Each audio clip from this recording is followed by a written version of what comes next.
Assalamualaikum dan salam sejahtera. Saya Yoyo Ain Laina Baharudin dalam Dunia 11 Pagi.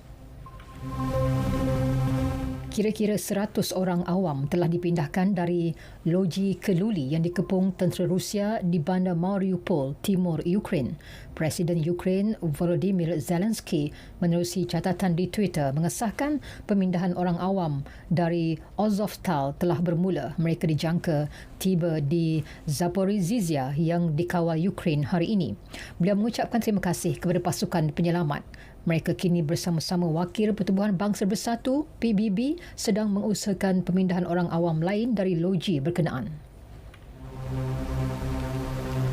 Terdahulu, Rusia mengumumkan bahawa 80 orang awam termasuk wanita dan kanak-kanak telah dipindahkan. Menurut kenyataan Kementerian Pertahanan, mereka telah diselamatkan oleh tentera Rusia. Sebahagiannya yang ingin dipindahkan ke kawasan yang dikawal oleh pihak berkuasa Ukraine diserahkan kepada wakil PBB dan Jawatankuasa Antarabangsa Palang Merah ICRC. Klip rakaman video turut dikeluarkan yang menunjukkan kereta dan bas bertanda Z bergerak dalam gelap. Sejak tercetusnya konflik bersenjata Rusia-Ukraine pada 24 Februari, kedua-dua pihak turut melancarkan perang media dan penyaluran maklumat bercanggah.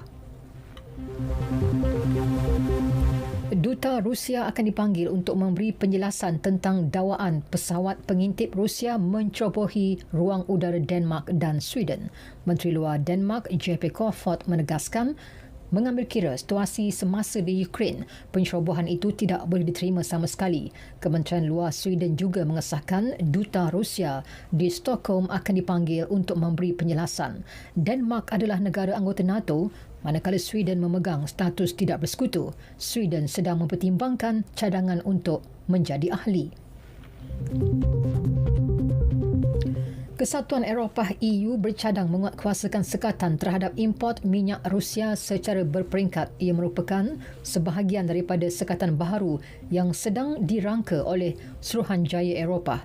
Dokumen berkaitan dijangka dikemukakan kepada 27 negara anggota selewat-lewatnya esok.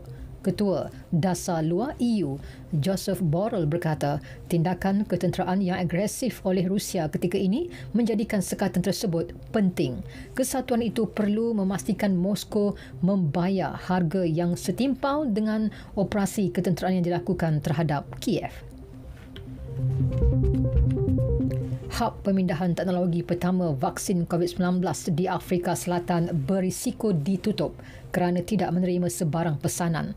Kebimbangan itu disuarakan pengarah kanan Aspen Pharmacare, Stavros Nikolou. Beliau berkata tanpa sambutan bagi vaksin mRNA yang dibangunkan sukar untuk mencapai sasaran memvaksin 3/4 penduduk Afrika. Aspen menghasilkan vaksin jenama sendiri iaitu Aspenovax. Syarikat itu juga memperoleh perjanjian pada November tahun lalu untuk membungkus, menjual dan mengedar vaksin Johnson & Johnson ke seluruh Afrika. India perlu menggantikan undang-undang perkahwinan dan pewarisan berlandaskan agama dengan memperkenalkan kanun sivil yang seragam. Gesaan itu dibuat Ketua Menteri Assam yang juga pemimpin kanan Parti Bharatiya Janata BJP Himanta Biswa Sarma. Kenyataan sama itu antara lain menyasarkan undang-undang yang membenarkan lelaki Islam kahwin 4. Kata Sarma, beliau menyokong kod itu sebagai satu cara menamatkan peraturan berasaskan agama dan memperkasakan wanita Islam yang tidak mudah mencabar poligami di mahkamah. Tetapi pengkritik melihat kod tersebut sebagai agenda pilihan raya BJP yang boleh meningkatkan sentimen anti-Muslim. Bola sepak Liga Perdana Inggeris, pasukan di tangga ke-18 Everton mencatat kejutan menewaskan Chelsea 1-0 untuk menghidupkan peluangnya kekal dalam saingan Liga Perdana musim depan. Gol tunggal perlawanan dijaringkan oleh penyerang Richarlison pada minit ke-46. Kemenangan itu menyaksikan pasukan bimbingan Frank Lampard berpeluang memintas Leeds dan Burnley yang masing-masing di tangga 17 dan 16 jika menang dalam perlawanan seterusnya. Dengan satu perlawanan dalam tangan, Everton dijadualkan menentang pasukan di tangga ke-11 Leicester pada Ahad ini. Sementara itu, Arsenal menewaskan West Ham 2-1 untuk kekal di tangga keempat. Di tangga kelima, Tottenham Hotspur yang menumpaskan Leicester 3-1.